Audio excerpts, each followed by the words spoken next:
somebody who's, because here's the issue with hypnosis. It's considered something.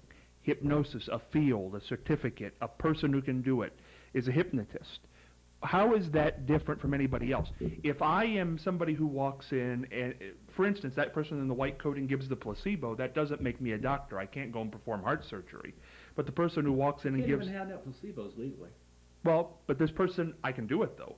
But the person, and make it work, the person who comes in who's a doctor who actually is in a white coat who's been to school probably can do bypass surgery. I can't, because I have no idea what to bypass. That's when I say predator, what I'm talking about. Because you're right, I am illegally giving them a placebo, but I can physically do it. I can hand them the placebo. I can say, this is going to cure you. This will be great. Take this. It'll be fine. You'll feel better. And we've agreed that, you know, a good portion of those people would feel better the next day. Now, is that it taking its course, or is that they just want to believe that? Whatever, it's happened. What I'm saying is, but I can't do bypass surgery. And I'm saying to these people who are coming to you who maybe have terrible illness, you can't guarantee a cure. You can only guarantee that mind over matter thought. Okay, you're assuming something that is completely false. What's that? That people come to me with horrible illnesses and that I offer to cure anything. I never offer to cure anything at all. If somebody has been seen by a doctor or a mental health professional, they must have a referral from that person before I will even have a long phone call with them. But don't you believe that people want to lose weight so they don't get horrible diseases? And certainly people want to stop smoking because they possibly have already developed emphysema, which is not always terminal, or they're starting to see problems. Why else would they want to stop? Because it costs too much, because of social ostracization, because they hate the smell, because their kids are on their back. But why are all those things happening? Eventually the end result is going to be something bad. They gotta wanna. They do have... Needing to and wanting to, two very, very different things.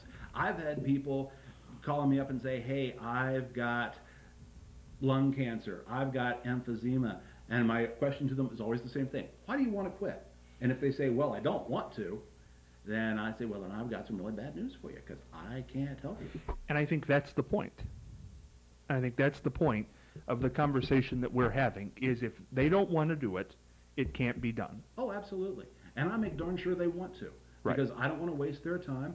Like I mentioned before, I'm booked out several weeks in advance, and I don't charge if their person's not being hypnotized.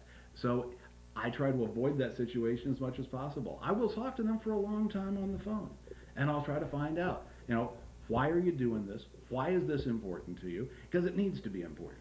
Well, my only, and this, we're about to run out of time here, but what I'm saying is because I've seen these smoking seminars, for example. Oh, yeah, those. Well, where people go in, yeah. and you know, you have 20 people there, and some of them do walk out and smoke, and some of them swear that they've been hypnotized, and that's why they don't smoke anymore.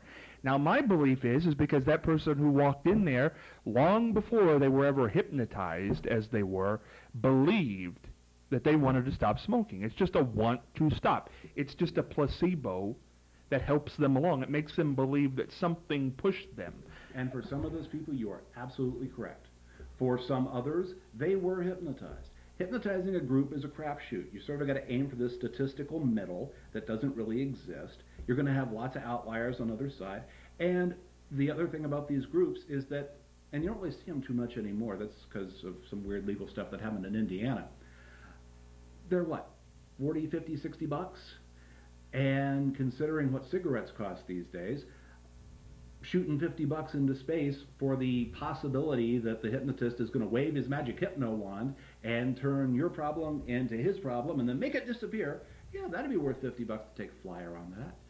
These people are not particularly motivated. They know they should quit. They may even kind of want to quit if they don't have to lift the finger to make it happen. And 60 bucks, yeah, sure, what the heck. For the vast majority of people, the success rate on those things is only like 30%.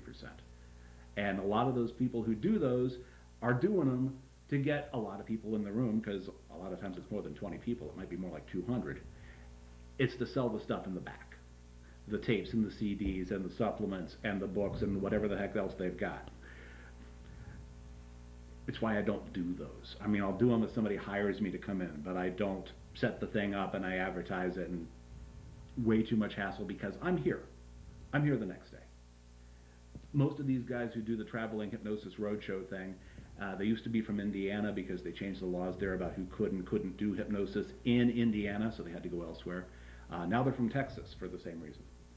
They're someplace else, some other town, some other state the next day. Sure, they've got a guarantee. The guarantee is that if you didn't quit smoking, you get a little card, you get to come in for free the next time they're in town, provided you know when that is, and it costs them nothing to add another chair to the back of the room to have 201 people there rather than 200.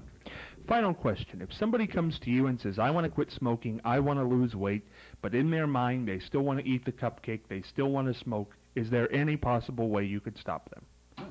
No. Not with hypnosis, no. Not with hypnosis. So it has to be voluntary to some degree.